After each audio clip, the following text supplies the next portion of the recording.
बोलो सतगुरु भगवान की जय। आज विशेष चर्चा है, ध्यान पूर्वक सुने। यह सारा जगत ही ब्रह्ममय है।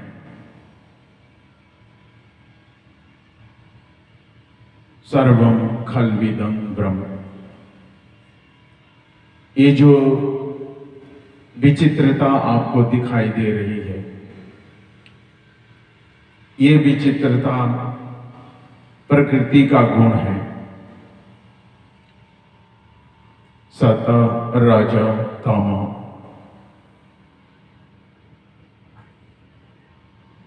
ईश्वर का गुण एक रस है। ईश्वर सदा एक रस रहते हैं। वो थे, हैं और हैं, और सर्वत्र हैं एक रस। विचित्रता प्रकृति में, वैचित्रम प्राकृत धर्म समानम न भविष्यति। ये तीन गुण सदा रहे हैं, सदा रहेंगे। सारा सृष्टि ही ब्रह्ममय है। जड़ चेतन सब कुछ ही ब्रह्ममय है। इसीलिए साधक जो हैं, भक्त जो हैं, उनको ब्रह्ममय दृष्टि रखनी चाहिए। क्योंकि जब उद्देश्य उनका ब्रह्म है, परमात्मा है, तो इस दृष्टिकोण को रखते हुए उनका जो चिंतन धारा है वह जड़ और चेतन सभी में एक ही परमात्मा का अनुभव करना, यही सत्संग का उद्देश्य है। यही भजन का उद्देश्य है कि हमारी जो दृष्टि है, वो हमारा जो सोच है, वह एक रस हो।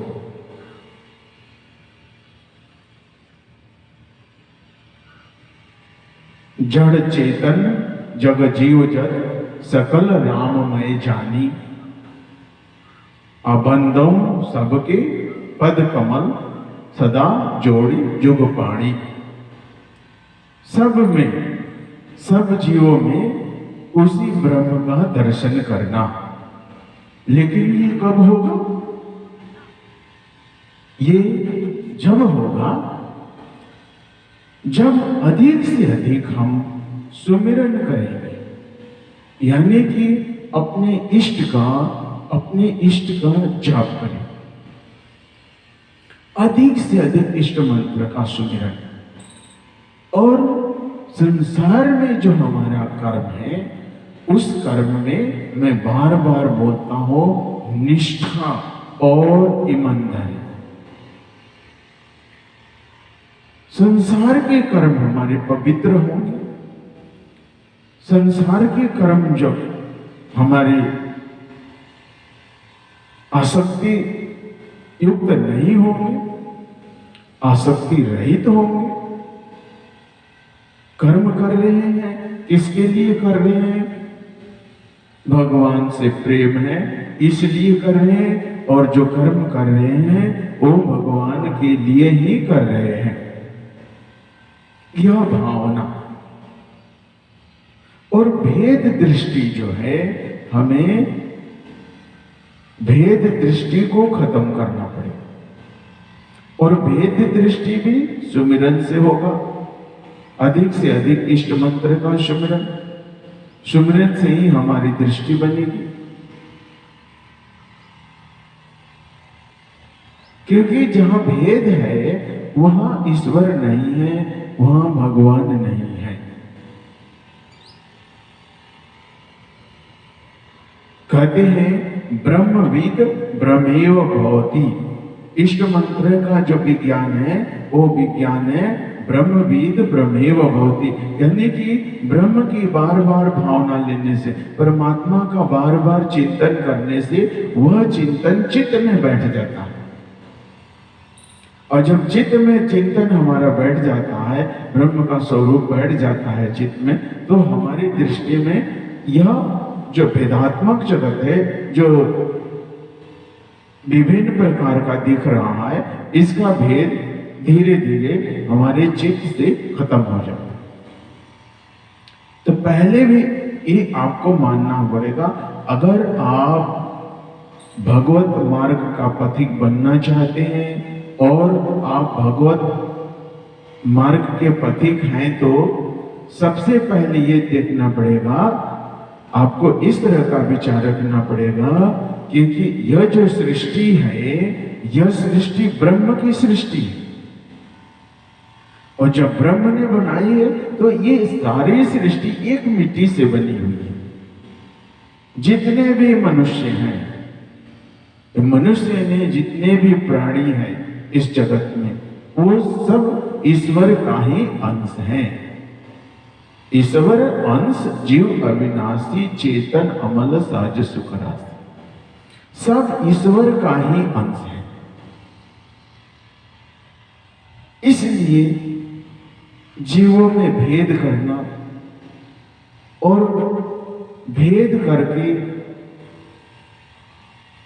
उसके साथ व्यवहार करना, यह आध्यात्मिक पथिक के लिए अध्यात्म में बाधा है। क्योंकि जब तक साधक की दृष्टि ब्रह्ममय नहीं होगी, साधक का चिंतन पवित्र नहीं होगा, साधक का चिंतन भेदात्मक होगा, तब तक वो साधक जो है भगवत मार्ग में द्रुत गति से आगे नहीं बढ़ सकता। पवित्र चिंतन, अहिंसा उसके जीवन का, अहिंसा को परमो धर्म कहा गया है।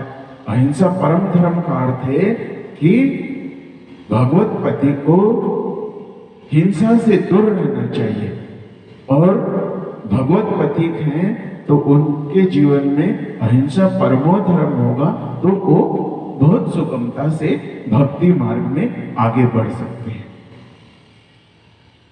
और कर्म में सावधानी, संसारिक जो कर्म है उनमें सावधानी, क्योंकि कर्मों से हम बच नहीं सकते हैं।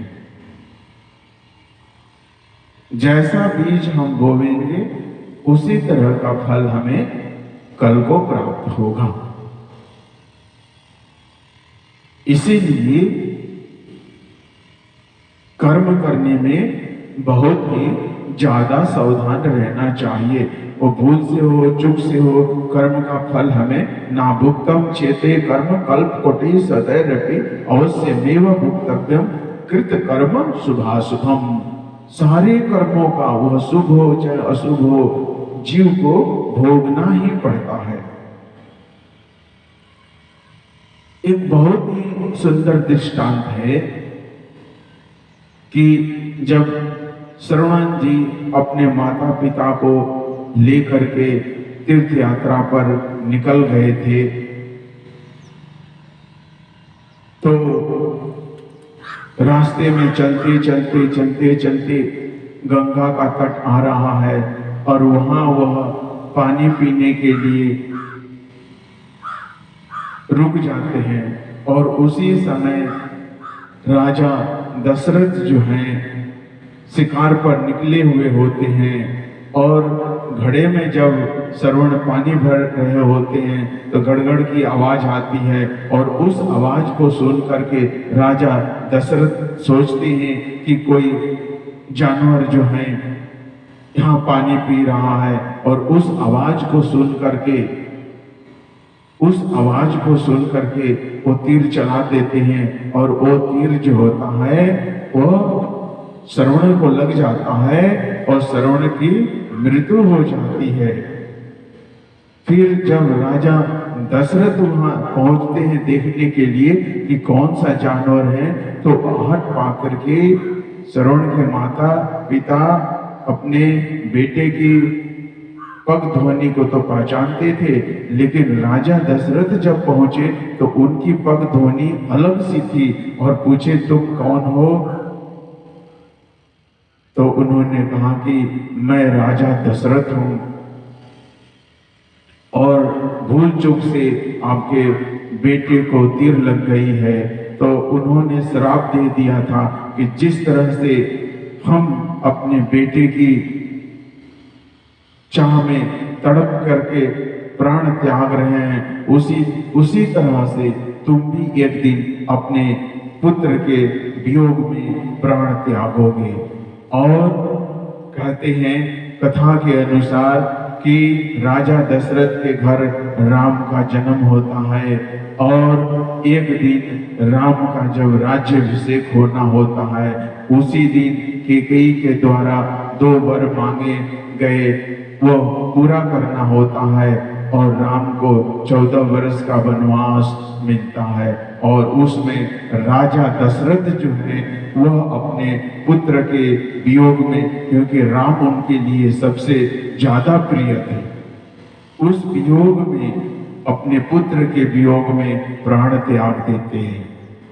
तो देखो इस कथा में यही दर्शाई जा रही है कि भूल चूक से कर्म हो या जानबूझ के हो, अगर कर्म का परिणाम गलत है तो उसका हमें फल अवश्य भोगना पड़ेगा, और अच्छा है उसका भी फल मिलेगा। कर्मण्येवाधिकारस्ते मा फलेषु कदाचन। तो कर्म में सावधानी, साधक को कर्म में सावधानी रखनी चाहिए। ये जितने भी हमारे जीवन में सुख दुख जो भी आ रहे हैं, उसके पीछे क्या है? कर्म है। इसलिए कर्म में सावधान। यह साधक एक जो साधक है वह क्या है? वह एक सैनिक के समान है।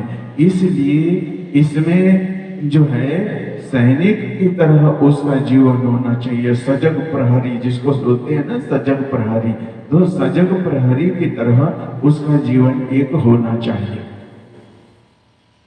और जब सजग प्रहरी की तरह उसका जीवन होगा तो कर्म उसके सही हो। इसलिए यह जो जगत है, यह सारा जगत जो है यह ब्रह्ममय है। साधक को इसकी गांठ बांध लेनी चाहिए। भगवत पथ के पथिक को इसकी गांठ बांध लेना चाहिए कि यह जो जगत है वह ब्रह्ममय है और एक साधे सब सदे, सब साधे सब जाने, एक को पकड़ना बस। धर्म का अर्थ है सत्य को समझना, धर्म का अर्थ है सत्य को मान लेना। तो सत्य क्या है? यह जगत ब्रह्ममय है, बस यही सत्य है, दूसरा कुछ नहीं है, दूसरी कोई सत्ता नहीं है, केवल एक ही है, वह ब्रह्म है। और किसी चीज की सत्ता है ही नहीं है, दिख रही है लेकिन उसकी सत्ता नहीं है। इसलिए कहा गया ब्रह्म सत्यम जगत मिथ्या। मिथ्या का अर्थ यहां पर है कुछ समय के लिए क्षणिक है, दिख रहा है लेकिन कब यहां से उसकी सत्ता मिट जाएगी ये कोई निश्चित नहीं।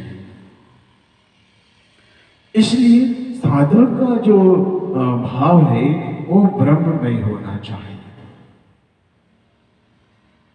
और साधना में महत्वपूर्ण बात है कि किसी संसारिक वस्तु की चाह नहीं करनी चाहिए।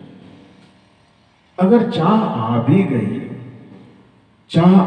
गई मान लो, तो प्रभु पर हमें छोड़ देना चाहिए। उसके लिए कहते हैं, मेरी चाही मत करो, मैं मूर्ख अज्ञान, तेरी चाही में प्रभु है मेरा कल्याण। अगर कोई चीज मांग भी लिए हमने, कुछ संसार की वस्तु मांग भी लिए, तभी हमारा भाव यही रहना चाहिए कि हे प्रभु, मैंने ये चीज कही तो है, लेकिन जिसमें मेरा कल्याण है, जिसमें मेरा कल्याण है वही करना। जिसमें मेरा कल्याण है वही करना। इसलिए इसको बोलते हैं समर्पण भाव। प्रभु को समर्पित कर देना चाहिए हमें। जिसमें मेरा कल्याण है, हे प्रभु वही करना।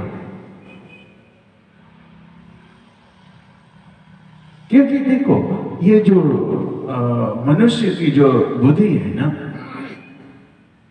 ये बुद्धि की एक सीमा है और इसकी सीमा बहुत छोटी है। क्योंकि जो भी यह सोचता है अपने बुद्धि बल से, उसकी सोच शरीर को लेकर के ही होती है। और शरीर जो है वो शाश्वत नहीं है। शरीर जो है क्षणभंगुर है, 5 तत्वों से मिला है, बना हुआ है, और 5 तत्वों में फिर यह मिल जाएगा, मिट जाएगा, बन जाएगा, उसमें चला जाएगा।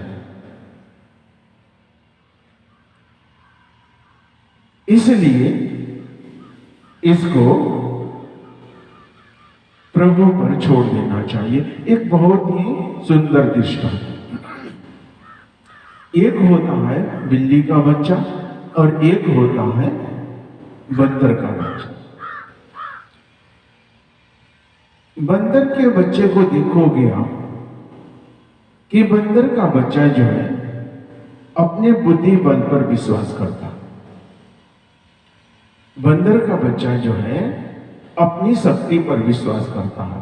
वो अपनी मां को स्वयं पकड़ता है, अपने हाथों से स्वयं पकड़ता है, जबकि उसके हाथ इतने मजबूत नहीं होते। वो अपने हाथों से अपनी मां को पकड़ता है। तो स्वयं पर विश्वास होने का कारण क्या होता है?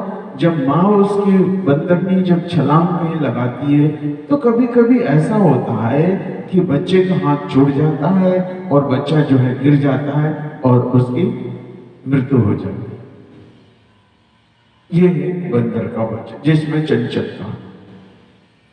दूसरा जो है वह जो है बिल्ली का बच्चा। बिल्ली का बच्चा जो है वह मां को नहीं पकड़ता। बिल्ली जो होती है वो अपने बच्चे को स्वयं मुंह में पकड़ती है, और जब बिल्ली मुंह में बच्चे को पकड़ती है तो वहां पर बच्चे की जो गिरने की संभावना होती है वह बहुत कम हो जाती है, क्योंकि मां की जो पकड़ है वो मजबूत होती है। इसी तरह से ईश्वर जो है हमारे लिए मां का काम करता है। इसलिए साधक को चाहिए कि हमें छोड़ देना चाहिए, उन्हें पकड़ने दो।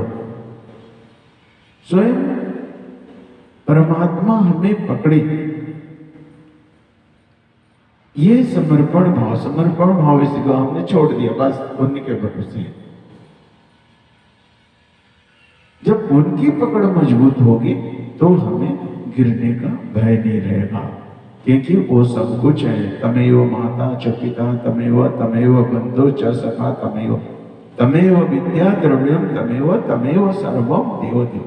सब कुछ वही है, पूरा जगत। इसलिए अपने बुद्धि पर कम विश्वास और ईश्वर पर संपूर्ण विश्वास, पूर्ण विश्वास करो। और जहां तक संसार की बात, संसार में तो अनेक प्रकार के सोच के लोग, और संसार की आप अगर सोच से चलेंगे तो भगवत मार्ग का पथिक नहीं बन पाएंगे, भगवत मार्ग पर आप सही ढंग से नहीं चल पाएंगे।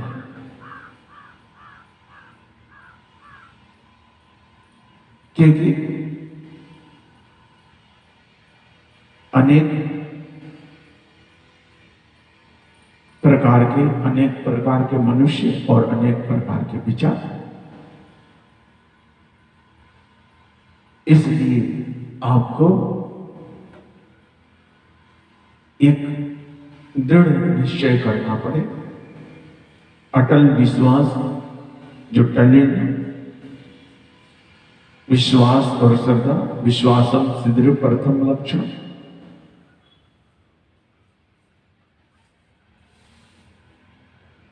और कोई कुछ कहे तो पहले आत्मचिंतन करना है कि जो व्यक्ति कह रहा है वो सही है या नहीं है। उस पर तुरंत प्रतिक्रिया नहीं व्यक्त करना है, उस पर शांत और चित्त होकर के विचार करना है और फिर उस पर चलना है। क्योंकि अनेक प्रकार के मनुष्य और अनेक प्रकार की सोच, अगर हर किसी की सोच से चलेंगे तो हम अपने मार्ग में आगे नहीं बढ़ पाएंगे। इसलिए यह जरूरी है कि हम एक निश्चित सीमा अपनी बांध ले, अपनी एक निश्चित सीमा ले ले और उसके अनुसार ही हम चले।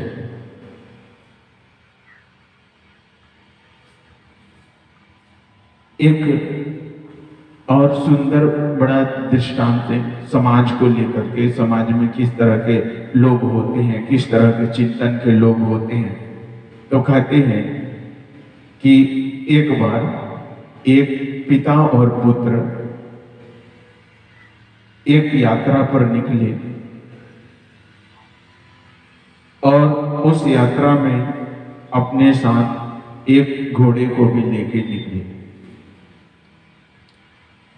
तो प्रथम जो है पिता जो है वह घोड़े पर बैठ गया और पुत्र जो है उसका लगाम पकड़ के आगे आगे चलने लग गया।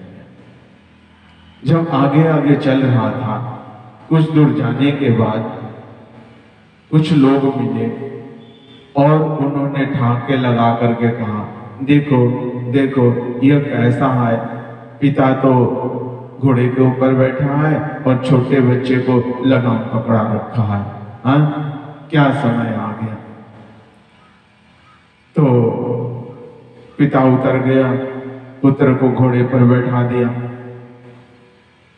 इस तरह से आगे गए थोड़े तो कुछ और लोग मिले और उन्होंने कहा, देखो क्या समय आ गया, पुत्र तो घोड़े पर बैठा है और पिता जो है, बुढ़ा पिता जो है नीचे लगाम पकड़ के चल रहा है, क्या समय आ गया, देखो ये भी। फिर क्या हुआ कि पुत्र भी उतर गया और पिता भी घोड़े से उतर के दोनों पैदल चलने लग गए और घोड़ा खाली खाली चल रहा था।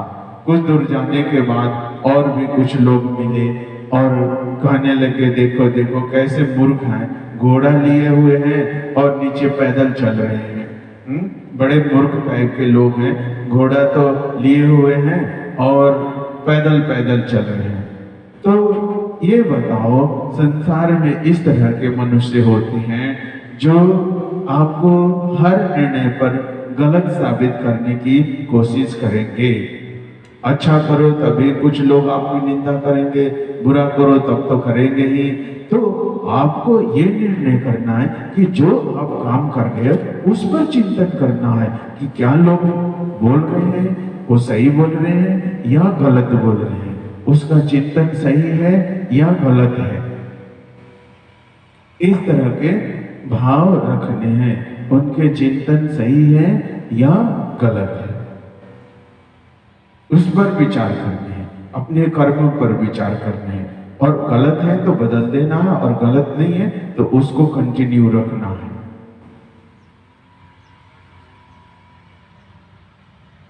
अनेक मत से चलने से हम किसी भी निर्णय पर नहीं पहुंच सकते हैं। इसलिए सबसे है कि हम भगवान के ही अंश हैं, और इसीलिए भगवान के अंश होते हुए सारे जीव जो है भगवान के अंश हैं, और इसमें कोई संशय नहीं है। इसलिए संसार का जो व्यवहार होगा उसी तरह का व्यवहार होगा, क्योंकि हम किसी व्यक्ति से व्यवहार कर रहे हैं तो इसी समय के कि इसमें भी वही ईश्वर हैं। इस तरह के हमारे भाव होने चाहिए। अगर इस तरह के हमारे भाव हैं तब तो ठीक रहेगा, और इस तरह के हमारे भाव नहीं हैं तब तो देखेंगे कि विचित्रता रहेगी, तो हम साधन मार्ग में सही ढंग से आगे नहीं चल सकते हैं। साधन मार्ग में सही ढंग से आगे नहीं चलते हैं। बोलो सद्गुरु भगवान की जय।